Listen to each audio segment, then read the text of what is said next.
I'm going to read some scriptures. And I just want to say I haven't been feeling too steady this morning. And I just warn you of that as I start, because I'm not feeling that well actually. But I know that God will help me. And I'm going to read from Exodus chapter 4. Beginning at verse 1, Moses answered, "What if they do not believe me or listen to me and say, 'The Lord did not appear to you'?" Then the Lord said to him, "What's that in your hand?" "A staff," he replied. The Lord said, "Throw it on the ground." Moses threw it on the ground, and it became a snake, and he ran from it.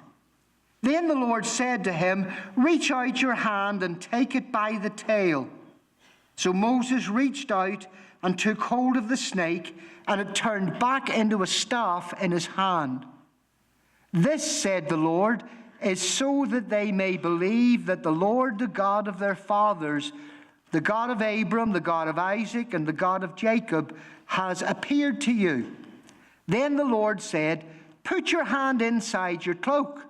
So Moses put his hand into his cloak, and when he took it out, it was leprous like snow. "Now put it back into your cloak," he said. So Moses put his hand back into his cloak, and when he took it out, it was restored like the rest of his flesh. Then the Lord said, "If they do not believe you or pay attention to the first miraculous sign, they may believe the second. But if they do not believe these two signs or listen to you, take some water from the Nile and pour it in the dry ground. The water you take from the river will become blood on the ground."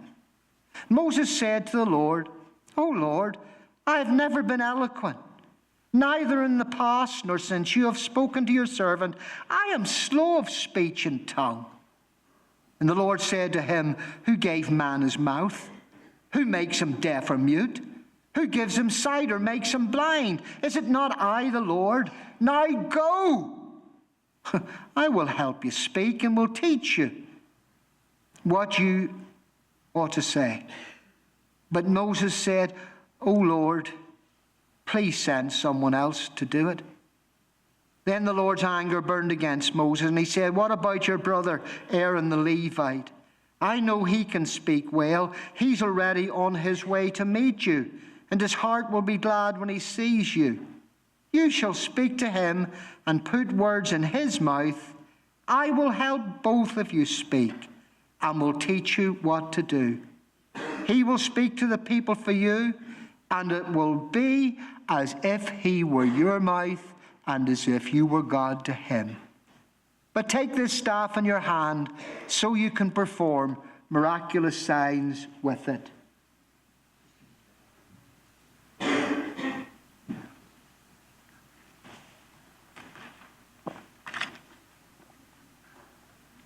You know, it's been a little while since we were in Exodus. We've had Easter and whatnot, and I need to give a little recap to fill you in and keep you up to date. And just thinking about that, you remember that God manifested himself in a burning bush, and he identifies himself as the ancient God of the patriarchs, Abram, Isaac, and Jacob. And you remember that he informed Moses that he was fully acquainted with the persecution that the Israelites had endured in Egypt. And he tells them that he's ready now to rescue them and bring them to the promised land. He commissioned Moses as the one to lead the Exodus. And then in verse 16 of chapter 3, God gives Moses his marching orders. And he's not to hang around, he's to go post haste to the elders of Israel. And first of all, his first little feat is to inform them that the Lord, the God of Abram, Isaac, and Jacob, and the reason he says that is the emphasis is that he's not any new God, but the ancient God of the patriarchs. And it's that God that has appeared to Moses.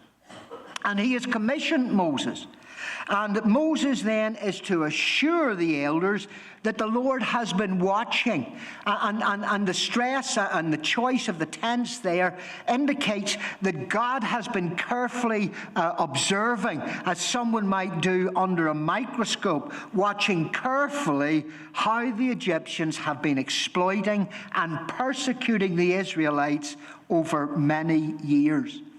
And now Moses is to tell the friends that he's ready to deliver them from that awful misery of the captivity in Egypt. Second, Moses is to remind them of the promises that the Lord has made to Abram literally hundreds of years previous. All those years ago, generations and generations of generations have passed, and those promises have not yet come true. And you know, that's one of the terrible things about being a believer. God's, timetable isn't ours. But now God is telling Moses that the time has come, and that he would make Abraham the father of a great nation. That promise is about to come true. And the land that God has promised to his descendants, that promised land, a land so fertile and prosperous, it would literally ooze with milk and honey, that land is now about to be betrothed to them. And in advance of Moses' departure, God assures him that the elders of Israel will listen to him. God says, don't worry, they will listen to you, I promise you. And Moses is then reminded and told to lead them. You have got to lead these people to the Pharaoh. And you've got to inform the Pharaoh that the Lord, that God of the Hebrews, and the point in this is, it's not me, Moses, or it's not these elders. We're only coming to you because God, the God of the Hebrews, he is the one who is announcing to you that you must let his people go. But before they go to Pharaoh, God actually tells Moses and the elders that he well knows that Pharaoh will not let them go at that time, emphasizing that the only way that Pharaoh will release the people of God is if a mighty hand compels him. And that's exactly what God plans to do. He will stretch out his hand and he will strike the Egyptians with all the wonders, what we read in the ensuing chapter, the 10 plagues. He will perform among them. And it's only after the Egyptians and the Pharaoh have experienced God's mighty hand striking them that then God assures Moses and the elders, Pharaoh will let them go. And the God's honest truth is, not only will Pharaoh be glad to let them go, but he and the Egyptians will be so glad to see the back of them that they'll load them up with gold and silver and clothing. Now, when you think about that, it all sounds rather well and good as we read it over. Yes, the marching orders are clear. And there is a copper fastened guarantee of success. I mean, it seems that God has sewed up all the loose ends. But yet Moses isn't convinced. And one of the lovely things about Moses, and I just throw this in, Moses was certainly never a yes man.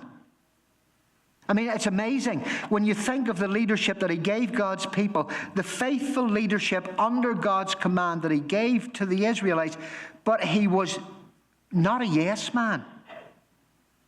And he wasn't convinced, not so much because he's doubting God, as he's concerned that the Israelites may actually doubt him. And so we pick up where we read this morning in verse 1 of chapter 4. Moses responds, but what if? What if? Now, that's a very human take on everything. What if? You know, that's the way we're predisposed. We're predisposed to, second guess everything. What if they don't believe me? Or what if they don't listen to me as you have assured me? I mean, God's already told them that they will, but, isn't it part of our MO that, we just can't take God at his word? But what if they say you didn't appear to me? It's a figment of my imagination. As I read the verses, God's response is calm. And he gives practical cause for reassurance. Even more, what's that in your hand? God asks. Oh, it's his staff, Moses replied. Well, throw it on the ground. Wow! Becomes a snake. And Moses runs away from it. Now God says, reach out with your hand and take it by the tail. That's amazing because, I'm not a snake handler, let me tell you that. I don't want to handle snakes. I remember my father, he came to the United States for the first time, and we were out in West Georgia in a wonderful country park, and my father saw a cottonmouth snake slither across the ground out of a river under a trash can. And my dad was down his hands and knees trying to grab it by the tail. I thought, what a crazy Irishman. If you do handle snakes, you grab them at the back of their head.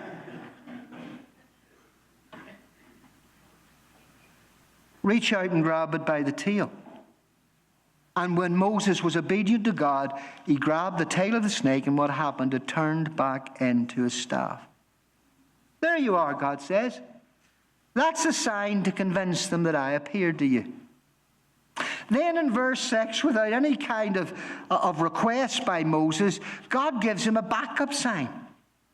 And in case that's not enough, here's more. Put your hand in your cloak. Now take it out. What? It's leprous like snow. Okay, now put your hand back in your cloak and take it out again. Wow! It's whole and healthy again.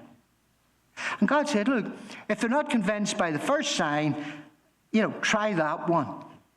And anyway, just in case they won't be convinced by those signs, here's a third one. Draw some water out of the Nile, throw it on the dry ground, and it'll become blood. Now, to me, that seems like quite an impressive trio of signs. But yet in verse 10, it shows that Moses still isn't enthusiastic to go back to Egypt. Oh Lord, Moses protests. I am not good at oratory. Never have been. Never. I'm slow and I lack eloquence. I wouldn't know what to say and I wouldn't know how to say it. Now, I don't see any evidence of that, do you, in the story so far, but that was Moses' defense. And it's then that God simply reminds Moses that he's the very one who gave mankind the ability to speak and hear and see and everything else. And again, he doubles up and promises again, I'll help you speak. I'll not only help you speak, but I'll teach you what to say. And then in verse 13, Moses shows his complete reluctance to go as he pleads. Please, send someone else to do it. Have you thought about why Moses was so reluctant? Have you thought about why he wanted God to send someone else? Do you actually think Moses' excuses that he was inadequate and lacked eloquence and articulation, do you really think that those were the real reasons that kept him back? Well, I've no doubt actually that they may well have been a factor, but perhaps there was a more pressing reason. Could the awful truth be that he was terrified? He was terrified at the prospect of confronting his stepfather, whose daughter had rescued him from the Nile and brought him up in the palace, providing him with the most privileged and advantageous lifestyle of the most sophisticated empire in the world of that time, only to have Moses spit in his face and become the most wanted man in Egypt, wanted for murder and wanted for sedition.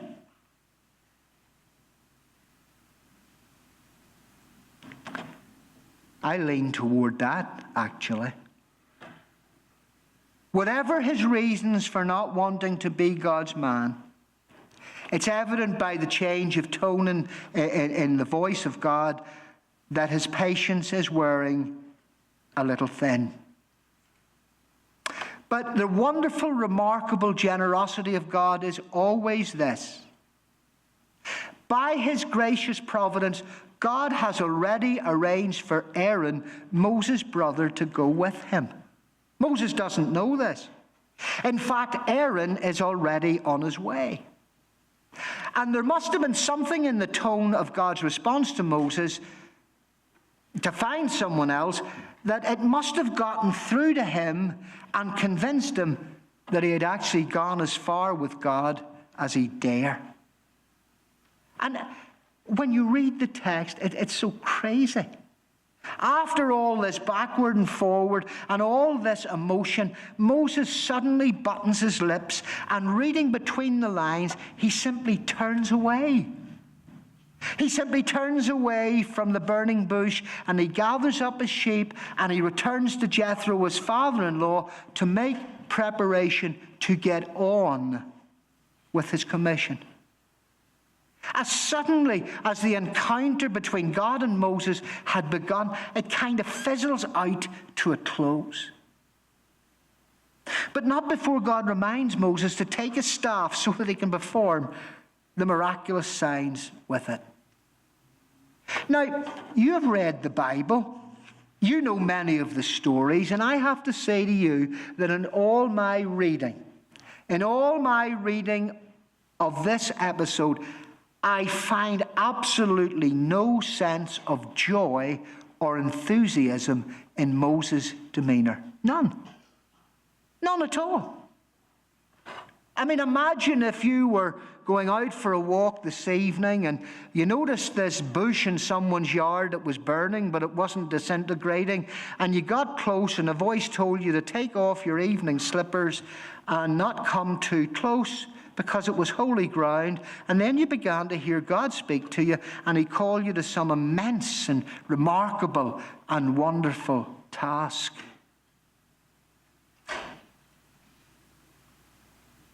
Moses shows no enthusiasm, no sense of joy. Now here's the funny thing.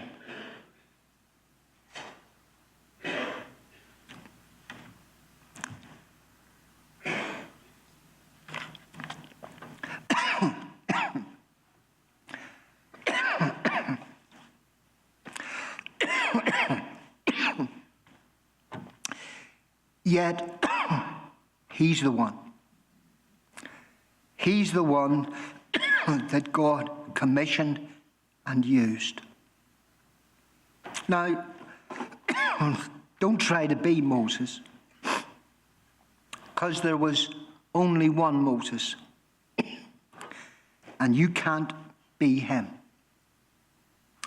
Yet, God still calls and commissions his people today.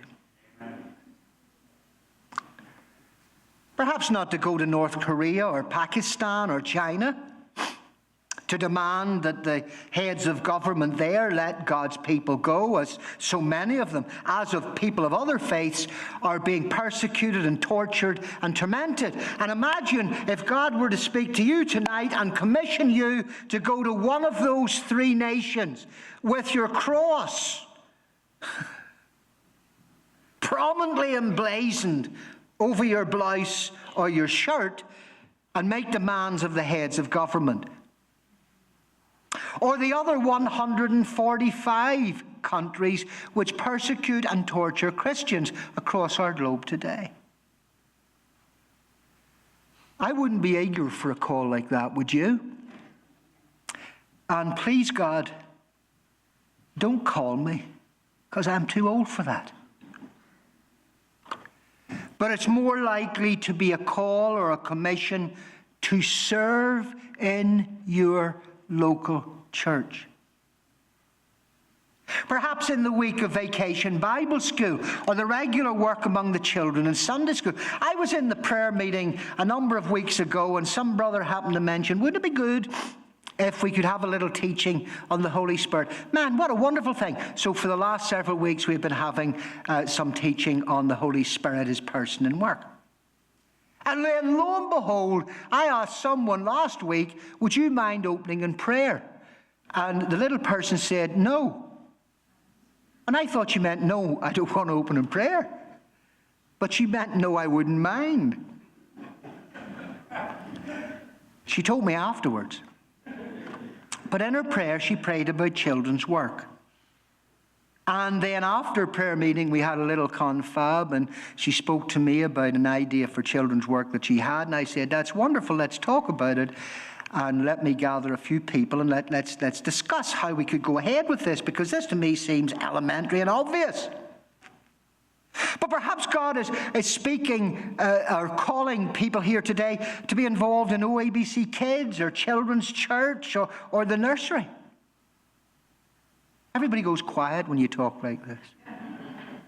Or perhaps to serve Jesus in the church congregation as a deacon servant. We could do with one or two more deacons. You know, we don't have to have anybody, but we could do with one or two men who would be faithful and true in that office. Perhaps in one of our 18 or so official church ministry teams which cover everything from homebound to the nursery, from youth and young adult to seniors, from finance to personnel, family life to bereavement, property and grounds to ushering and security, women's ministry to administrative support, men's ministry to media, instrumental to voice ministry, pulpit supply to janitorial stand-in. I threw that one in for you, Marshall, okay? Prayer ministry to grief share and hello neighbour outreach, to weekday Bible study, and on and on and on. Now, I would say different things if I was talking to a congregation in the range of the people who were behind me. You couldn't have missed the fact that Moses was 80 years of age when God called him to his life's work. I mean, I know people lived a bit longer then, but Moses must have thought he was too old.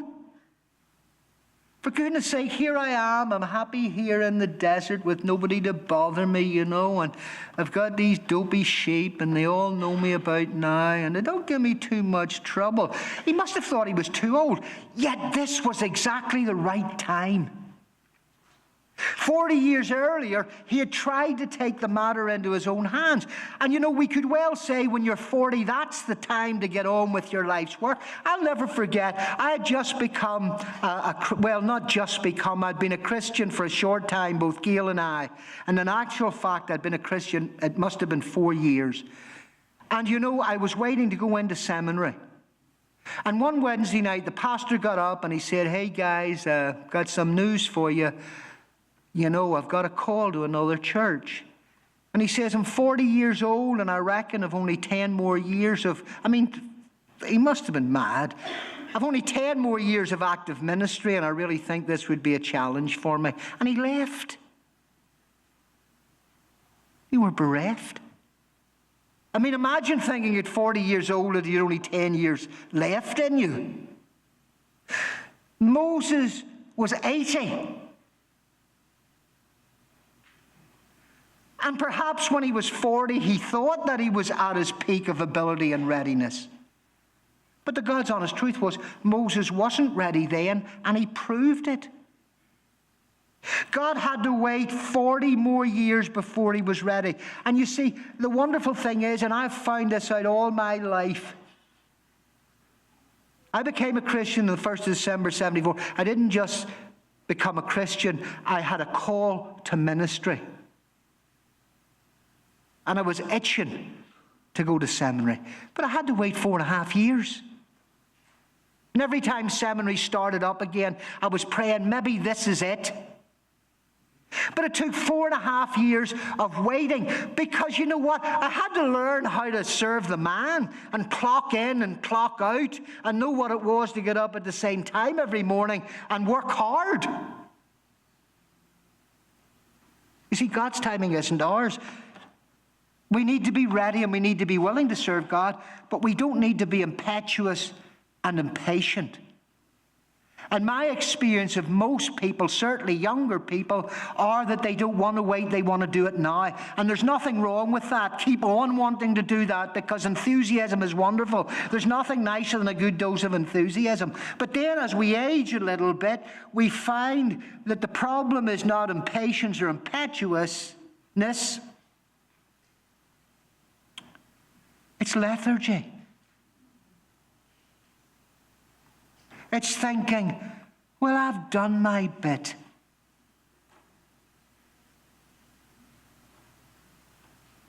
What we need to do, any of us, is to wait for God to open the door and show us the way forward. And be assured of this: when God's opened the door, you can be assured, whether you're 40 or 80 or 89, or as Ruth is 108, He'll supply everything you need to get it done. And all you really need is God himself. It's his timing, it's his calling, and it's his presence. And that's why the very last words that we read in the Gospels about Jesus, as he sends out his disciples to evangelize a hostile pagan world, is that a promise that he will be with them until the day comes again. And brothers and sisters, that's a guarantee. As he has given each of us a task to do, he will be with you. And he'll be with me, just as he was with Moses. And he'll carry you through to the finish, regardless of how weak you feel or how strong the opposition. The amazing thing is, some of the greatest Christian workers in the world serve God with the greatest distinction in the last quarter of their lives. It doesn't matter what age you are, whether you're 40 or you're 80. God has assigned a task for you and for me. Amen. You think to yourself, and I'm empathetic or sympathetic, but Pastor, I've been a church member for 60, 70 years, and I'm tired. Well, I'll tell you what, you don't want to work with OABC kids then.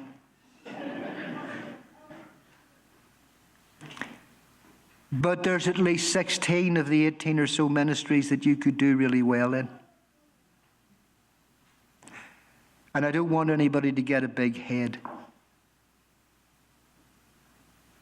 But I thank God for all the seniors in this church, because they're the people who keep it going. But sometimes it irritates me when I speak to some people, and I'm almost afraid to ask them, well, what has God assigned you to do? Because it seems that the only thing God has assigned them to do is to sit in a seat. And don't let me disparage that, because for some people, that's a demonstration of their faithfulness and loyalty. I see older people here, hovering in here, some of them on a stick or a Zimmer, and they would never miss this place.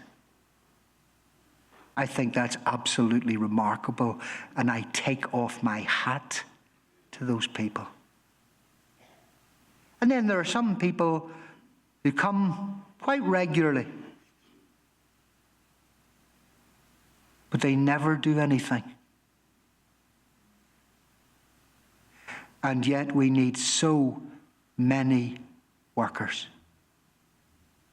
Is it that God hasn't called us and commissioned us? Of course it's not. It's because we're good at making excuses. And we miss the eventual joy and achievement that Moses experienced. Moses became the greatest human leader under God in the history of the world. Second only to God's Son, Jesus Christ. Father in heaven, help us, Lord, to be adventurous, to be trusting of you. And regardless of our age or our capacities, that we would mobilize ourselves in service of you and your people. We ask this in the name of the Lord Jesus. Amen.